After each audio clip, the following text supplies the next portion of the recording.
Welcome, one and all, to Whizbang's workshop, where by now you have of course seen dozens of wonderful toys. But what's a toy without a story? Today, we're going to open a good book and read a story about the Wicked Witch who draws magic itself into her bubbling cauldron and stirs it and turns it into slimes that can that's not a story at all. That's just Hagatha. Let's check her out.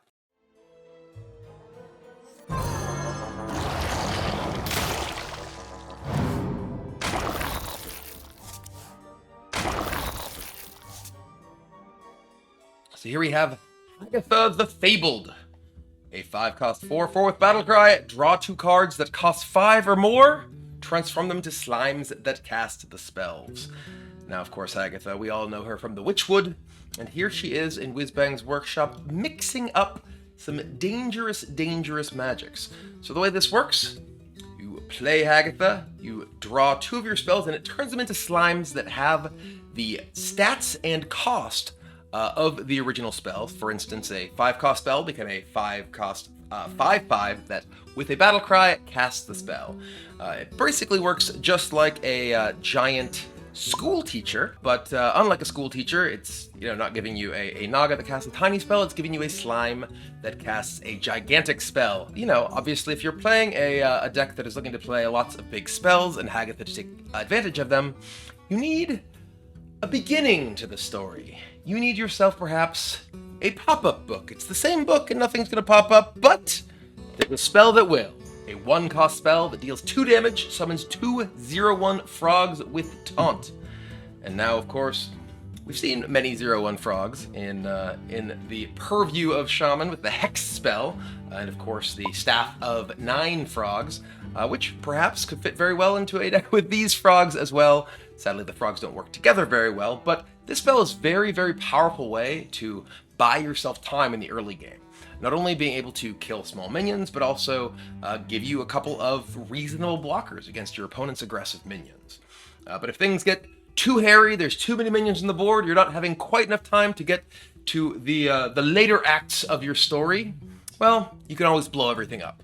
Let's see Baking Soda Volcano. It's a 4-cost fire spell with Lifesteal that deals 10 damage randomly split among all minions with Overload 1. Volcano was an Ungoro card that was a fairly powerful way to clear a board. This is one lower cost and dealing a bit less damage, but has Lifesteal. So this is a tremendous way to take back control of the board if you've taken a bunch of damage from aggressive minions from your opponents, as well as burn spells. Being able to blow up an entire board, whether it's your opponent's or maybe some of your own totems, so you can gain life off of them. Even if your opponent isn't playing a deck with a lot of minions and trying to burn you out, you still have the ability to build up your own board and use this Baking Soda Volcano to restore yourself back to health. Just like you need a beginning of a story, any good story needs its fantastical creatures. So let's take a look at Once Upon a Time. Once Upon a Time is a 6-cost spell, nature spell. Summons a random 3-cost beast, dragon, murloc, or elemental. Just pretend this guy is burning from his head. Rah, I'm an elemental and not just a random bull or whatever. So anyway, this is a spell that will summon you a big board full of minions. And of course, if you cast this off of one of the fairy tale slimes that Hagatha will provide you, it'll give you an additional minion that will also build up a big board that can, turn the corner once you've blown up the board with your Volcano and are ready to turn the corner. And of course, there are lots of very powerful effects on some beasts, dragons, elementals, and murlocs. Maybe you get some taunts that can help keep you alive. Maybe you get some rush minions. Maybe you get some death rattles. So you're getting, overall, a pretty sizable amount of stats for this 6-cost spell. And of course, we all know that there are quite a few evolve effects historically in Shaman, as well as other ways to take advantage of a big board.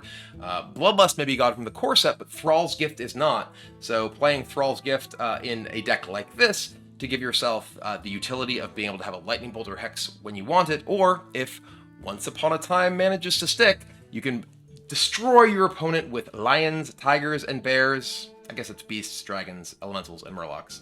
Oh my. That's not all. That's not the end of our story. Our story must have a overarching goal, or at least some sort of dream, right? So that's why we have Wish Upon a Star. This is a 7-cost spell that gives +2/+3 to all minions in your hand, deck, and battlefield. So this is obviously a hugely powerful effect.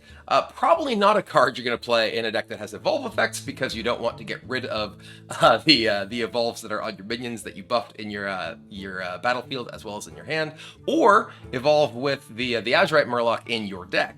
But this is just something that can give you a extremely powerful long-term game plan. If you have a board already, this is kind of like a Bloodlust, but it's a Bloodlust that sticks to your minions, keeps them healthy, and allows you to just continue putting pressure on your opponents throughout the game. Imagine casting Wish Upon a Star, buffing up Alec here. Maybe you're playing a deck that has a big spell sort of Hagatha game plan, and you can just draw this off of your Hagatha itself. You play your 7-cost 7/7, which is buffed to a 9/10 with Wish Upon a Star, buffs the rest of your deck, and then you get your Alec here to come down and finish your opponent off the next turn. That, my friends, is a good story. Maybe too much of a dream, but, that's what we're here for. But anyway, that is Hagatha and Friends, coming to you in Whizbang's workshop very soon. Hope you enjoy.